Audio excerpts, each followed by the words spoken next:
Radhe Radhe friends. आज के इस वीडियो में हम लोग आधुनिक भारत के कुछ महत्वपूर्ण क्वेश्चन को देखेंगे जो आगामी सभी परीक्षा के लिए अत्यंत लाभकारी सिद्ध हो सकते हैं। तो मैं आशा करता हूं कि आप ये वीडियो बिना स्किप किए हुए पूरा देखेंगे। तो आइए टाइम को वेस्ट न करते हुए आज का ये वीडियो शुरू करते हैं। उससे पहले अगर आप मेरे चैनल पर पहली बार विजिट किए हैं तो प्लीज़ चैनल को सब्सक्राइब और वीडियो को लाइक ज़रूर कर दें।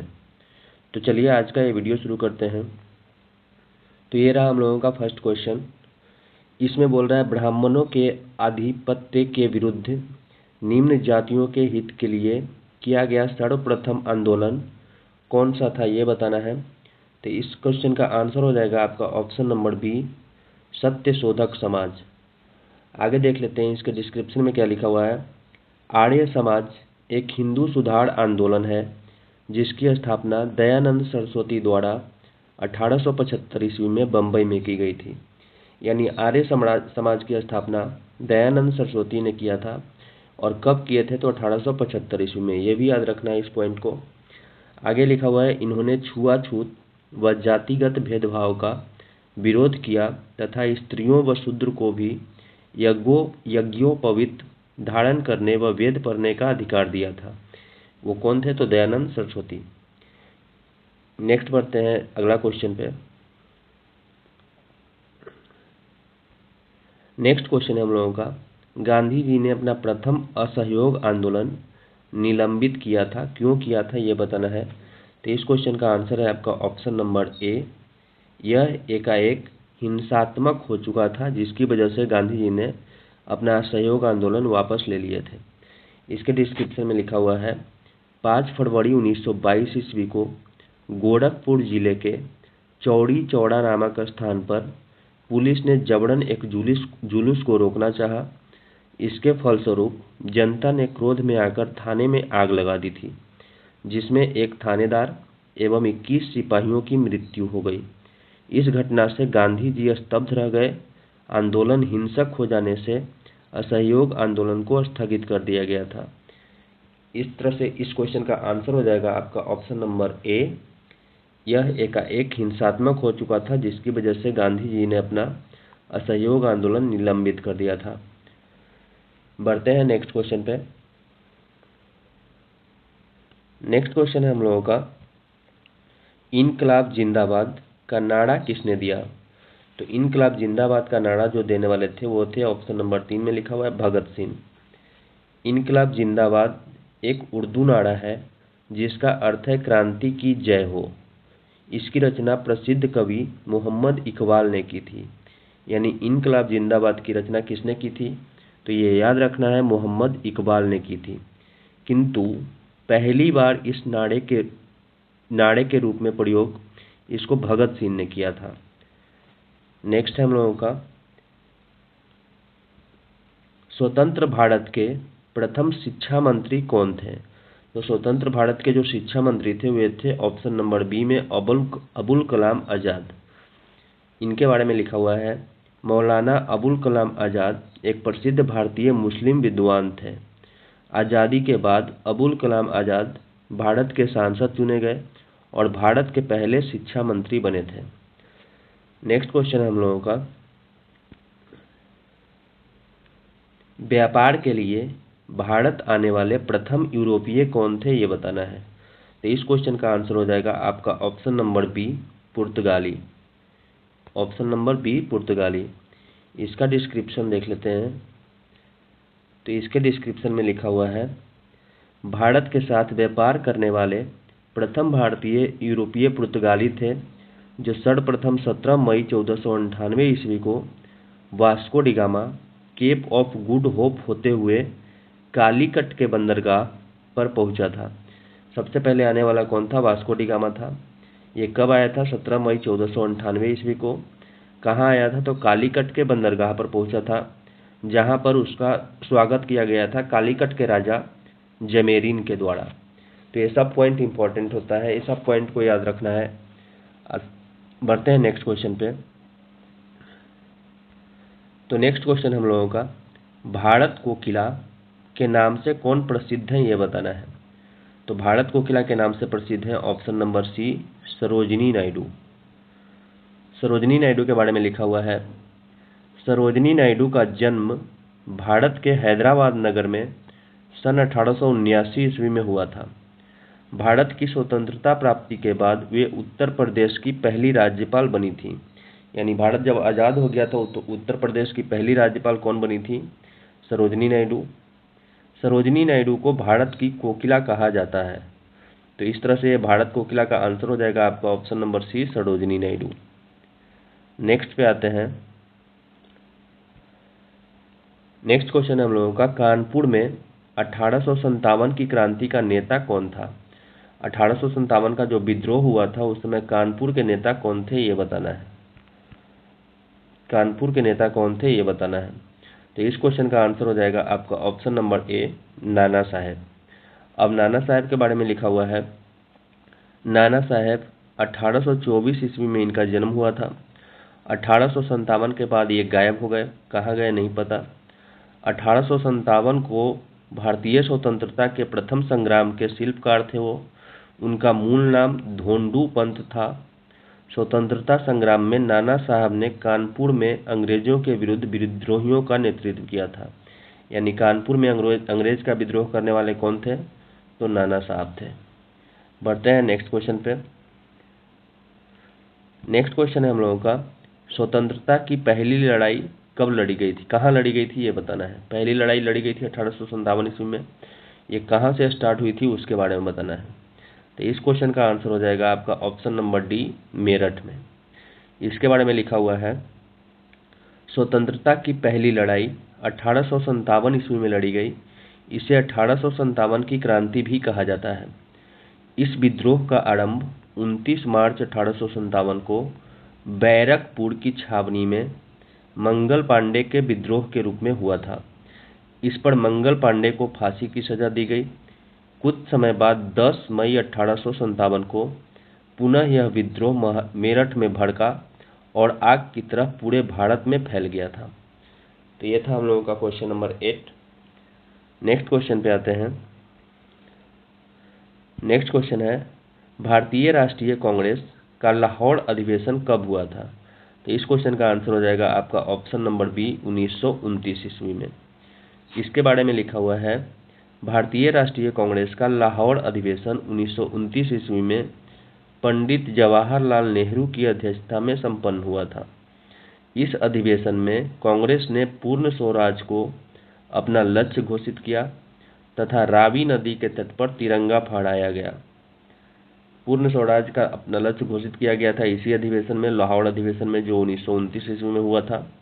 आगे लिखा हुआ है, साथ ही 26 जनवरी 1930 को पूर्ण स्वाधीनता दिवस मनाने का निश्चय किया गया था। तो ये था हम लोगों का क्वेश्चन नंबर 9। आगे बढ़ते हैं। तो ये है हम लोगों का क्वेश्चन नंबर 10।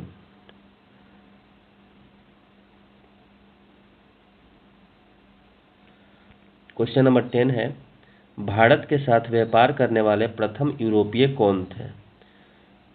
हॉलैंडवासी, ब्रिटिश, फ्रांसीसी या फिर पुर्तगाली? तो इस क्वेश्चन का आंसर हो जाएगा आपका ऑप्शन नंबर डी, पुर्तगाली। जो कौन थे? वास्को डी गामा आया था सबसे पहले। लिखा हुआ है, भारत के साथ व्यापार करने वाले प्रथम यूरोपीय पुर्तगाली थे। नेक्स्ट क्वेश्चन है हम लोगों का, भारत का प्रथम वायसराय कौन था? तो इसका आंसर हो जाएगा आपका option number A, Lord Canning. Lord Canning के बारे में लिखा हुआ है, लॉर्ड कैनिंग एक कुशल राजनीतिज्ञ और 1857 के सिपाही विद्रोह के दौरान भारत के गवर्नर जनरल रहे। यानी 1857 के सिपाही विद्रोह के दौरान भारत के गवर्नर जनरल कौन थे? तो इसका आंसर होगा आपका लॉर्ड कैनिंग। लॉर्ड कैनिंग 1858 ईस्वी में भारत के पहले वायसराय बने थे। इस पॉइंट को भी याद रखना है। नेक्स्ट क्वेश्चन पे आते हैं।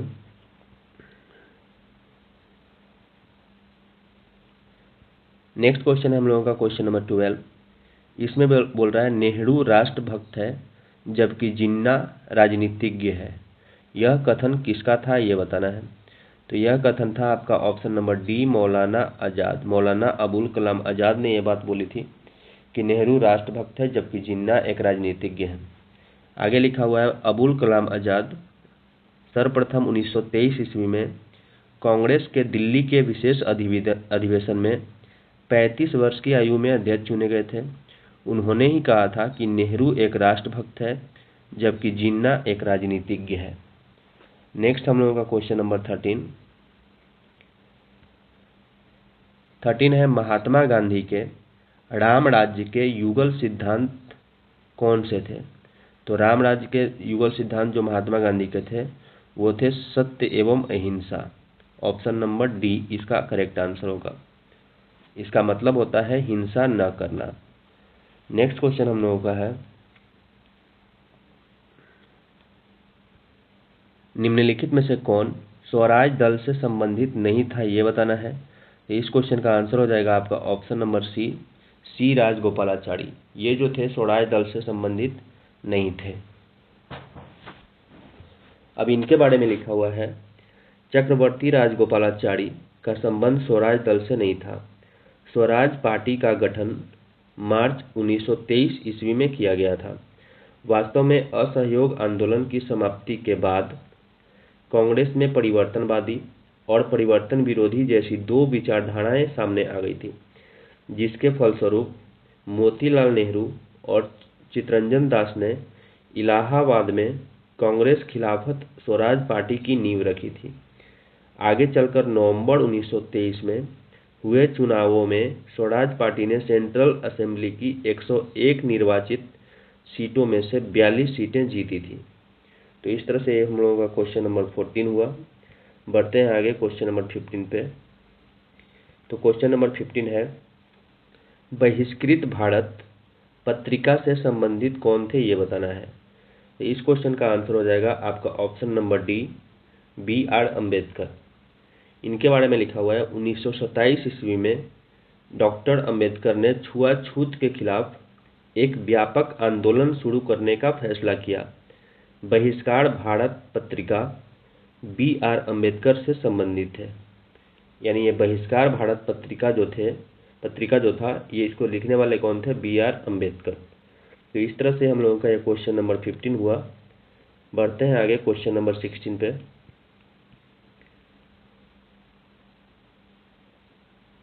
तो ये रहा हम लोगों का क्वेश्चन नंबर 16। इसमें बोल रहा है 1857 के विद्रोह के समय ब्रिटिश प्रधानमंत्री कौन थे?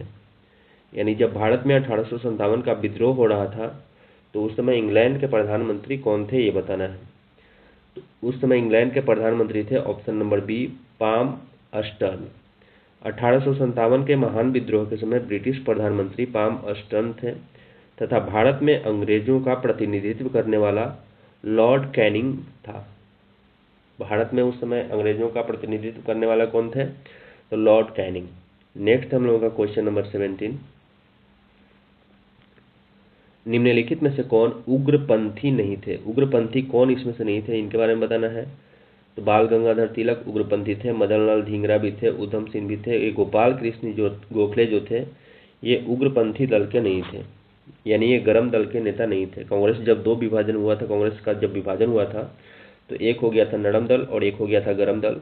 तो गोपाल कृष्ण गोखले जो थे वे नरम दल के थे और बाकी इसमें से जो है बाल गंगाधर तिलक, उधम सिंह, मदनलाल धिंगरा, ये सब गरम दल के नेता थे। तो इस क्वेश्चन का आंसर हो जाएगा आपका option number D Gopal Krishna Gokhale. Gopal Krishna Gokhale उग्रपंथी ना होकर नरमपंथी विचारधारा के समर्थक थे। अन्य नरमपंथी नेता कौन थे? तो दादा भाई नौरोजी, M.G. रानाडे, फिरोज शाह मेहता, ये सब। और उग्रपंथी या गरमपंथी चरण का उदय भारतीय स्वतंत्रता संघर्ष में 1905 से 1919 के बीच माना जाता है। नेक्स्ट हम लोगों का क्वेश्चन नंबर 18 है, मुस्लिम लीग ने भारत विभाजन की मांग सर्वप्रथम कब की थी, ये बताना है। तो इस क्वेश्चन का आंसर हो जाएगा आपका ऑप्शन नंबर सी 1940 ईस्वी में। आगे इसके बारे में लिखा हुआ है, मुस्लिम लीग ने भारत विभाजन की मांग सर्वप्रथम 1940 ईस्वी में की थी। अक्टूबर 1906 ईस्वी को आगा खान के नेतृत्व में मुस्लिमों का एक दल वायसराय लॉर्ड मिंटो से शिमला में मिला। 30 दिसंबर 1906 ईस्वी को ढाका में मुस्लिम लीग की स्थापना की गई थी। तो ये था हम लोगों का क्वेश्चन नंबर 18। बढ़ते हैं नेक्स्ट क्वेश्चन पे। नेक्स्ट क्वेश्चन हम लोगों का, कांग्रेस ने किस एकमात्र गोलमेज सम्मेलन में भाग लिया था? तो इस क्वेश्चन का आंसर हो जाएगा आपका ऑप्शन नंबर सी, सेकंड, द्वितीय। आगे लिखा हुआ है, कांग्रेस ने एकमात्र द्वितीय गोलमेज सम्मेलन में भाग लिया। द्वितीय गोलमेज सम्मेलन में गांधी जी कांग्रेस के एकमात्र प्रतिनिधि के रूप में इस सम्मेलन में शामिल हुए थे। वे एसएस राजपूताना नामक जहाज से लंदन पहुंचे थे। किस जहाज से लंदन पहुंचे थे ये भी याद रखना है। तो एसएस राजपूताना नामक जहाज से लंदन गए थे वे द्वितीय गोलमेज सम्मेलन में भाग लेने के लिए। तो ये था हम लोगों का क्वेश्चन नंबर 19। बढ़ते हैं क्वेश्चन नंबर 20 पे। तो 20 बोल रहा है, कूका आंदोलन कहाँ से संबंधित है? कूका आंदोलन कहाँ हुआ था इसके बारे में बताना है। तो इस क्वेश्चन का आंसर हो जाएगा आपका ऑप्शन नंबर ए, पंजाब। आगे लिखा हुआ है, सिखों के नामधारी संप्रदाय के लोग कूका भी कहलाते हैं। इन लोगों के सशस्त्र विद्रोह को कूका विद्रोह के नाम से पुकारा जाता है। यह विद्रोह पंजाब राज्य से संबंधित है। तो इस तरह से हम लोगों का यह क्वेश्चन नंबर 20 पूरा हुआ। आशा करता हूँ कि आप लोगों को ये वीडियो समझ में आया होगा।